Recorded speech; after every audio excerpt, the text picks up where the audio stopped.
வணக்கம். இன்றைக்கி நம்ம எண்ணெய் கத்திரிக்காய் குழம்பு எப்படி செய்கிறதுன்னு தான் பார்க்க போகிறோம். எண்ணெய் கத்திரிக்காய் குழம்பு பார்த்திங்கன்னா 2 மெத்தடில் பண்ணலாம். ஒன்று தேங்காய் அரைச்சி ஊற்றி பண்ணலாம். இன்னொன்று வந்து பார்த்திங்க அப்படின்னா இன்ஸ்டண்ட்டாக மசாலா வறுத்து அரைச்சும் பண்ணலாம். நான் இன்றைக்கி தேங்காய் அரைச்சி ஊற்றி தான் பண்ண போகிறேன். வாங்க இப்போ எப்படி செய்கிறதுன்னு பார்க்கலாம். இதுக்கு ஃபஸ்ட்டு 10 சின்ன வெங்காயம், 2 தக்காளி, கொஞ்சமாக கருவேப்பிலை, 2 பச்சை மிளகாய் கட் பண்ணி வச்சுக்கோங்க. தாளிக்கிறதுக்கு அரைக்கிறதுக்கு 1 தக்காளி, 10 சின்ன வெங்காயம், ஒரு சின்ன துண்டு தேங்காய், இது கூடவே 5 பல் பூண்டு சேர்த்து அரைச்சிக்கணும். ஒரு லெமன் சைஸ் அளவுக்கு புளியை ஊற வச்சுக்கோங்க. 10 கத்திரிக்காயை தண்ணியில் போட்டு வச்சுக்கோங்க. இப்போ அதை அரைச்சதுக்கப்புறமா தனியாக எடுத்து வச்சுருங்க. கடாயில் 4 டேபிள் ஸ்பூன் அளவுக்கு நல்லெண்ணெய் சேர்த்துக்கணும். இப்போ எண்ணெய் நல்லா சூடானதுக்கப்புறமா 1 டீஸ்பூன் கடுகு உளுத்தம்பருப்பு, 1 டீஸ்பூன் வெந்தயம் சேர்த்துக்கோங்க. இது ரெண்டும் நல்லா பொரிஞ்சதுக்கப்புறமா வெங்காயம், பச்சை மிளகாய் சேர்த்து நல்லா வதக்கிக்கோங்க. வெங்காயம் நல்லா கலர் சேஞ்ச் ஆகி வர்ற வரைக்கும் வதக்கிக்கணும். அதுக்கப்புறமா கட் பண்ணி வச்சுருக்க தக்காளி, கருவேப்பிலை சேர்த்து நல்லா தக்காளி மசிகிற அளவுக்கு வதக்கி விட்டுக்கோங்க. அப்போ தான் குழம்பு நல்லாயிருக்கும்.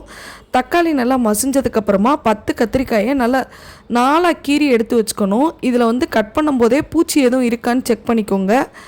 4 இந்த மாதிரி கீரி வச்சா போதும். பூச்சி இருக்க கத்திரிக்காய்னா கண்டிப்பாக சேர்க்காதீங்க. இப்போ கத்திரிக்காயை வந்து இந்த தக்காளி எல்லாம் வதங்கினதுக்கப்புறமா இது கூட சேர்த்து நல்லா வதக்கிக்கணும். இதோட கலர் சேஞ்ச் ஆகி வர்ற அளவுக்கு நம்ம வதக்கிக்கணும். நீங்கள் இது கூட ஒன்றா சேர்த்தும் வதக்கிக்கலாம். இல்லை அப்படின்னா தனியாக ஒரு பாத்திரத்தில் எண்ணெய் ஊற்றி கத்திரிக்காயை நல்லா வதக்கிட்டு குழம்பு கொதிச்சதுக்கப்புறமாவும் சேர்த்துக்கலாம். அந்த மாதிரியும் நீங்கள் பண்ணலாம். இப்போ கத்திரிக்காய் நல்லா வதங்கிருச்சு. மசாலா பொடி சேர்த்துக்கலாம்.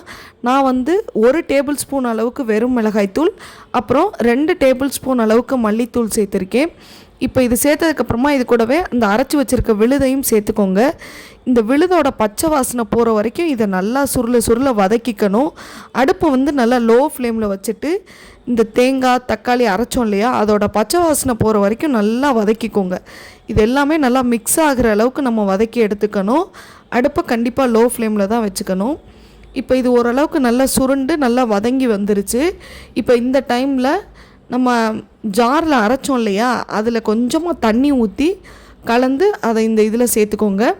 அதுக்கப்புறமா புளி ஊற வச்சுருந்தோம் இல்லையா, லெமன் சைஸ் அளவு புளி, அதையும் கரைச்சி அந்த தண்ணியை சேர்த்துக்கோங்க. இப்போ குழம்ப நல்லா ஹை ஃப்ளேமில் வச்சு கொதிக்க விடுங்க. ஒரு 10 நிமிஷம் நல்லா கொதிக்கட்டும்.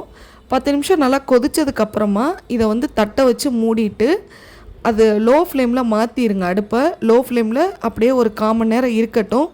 குழம்பு நல்லா ஒரு பாதியாக வற்றுனதுக்கப்புறமா இதில் தேவையான அளவு நம்ம உப்பு சேர்த்துக்கலாம். இப்போ பாருங்கள், உங்களுக்கே தெரியும் குழம்பு வந்து நல்லா பாதியாக வற்றிருச்சு. இப்போ இந்த டைமில் உப்பு சேர்த்து நல்லா கிளறி விட்டுட்டு மறுபடியும் ஒரு 10 நிமிஷம் நம்ம தட்டை வச்சு மூடி வச்சிடணும். இல்லைன்னா அந்த கத்திரிக்காய் உள்ளெல்லாம் ஒரு மாதிரி வேகாத மாதிரி இருக்கும். அதனால் லோ ஃப்ளேமில் நல்லா மூடி வச்சு ஒரு 10 நிமிஷம் வேக விடுங்க.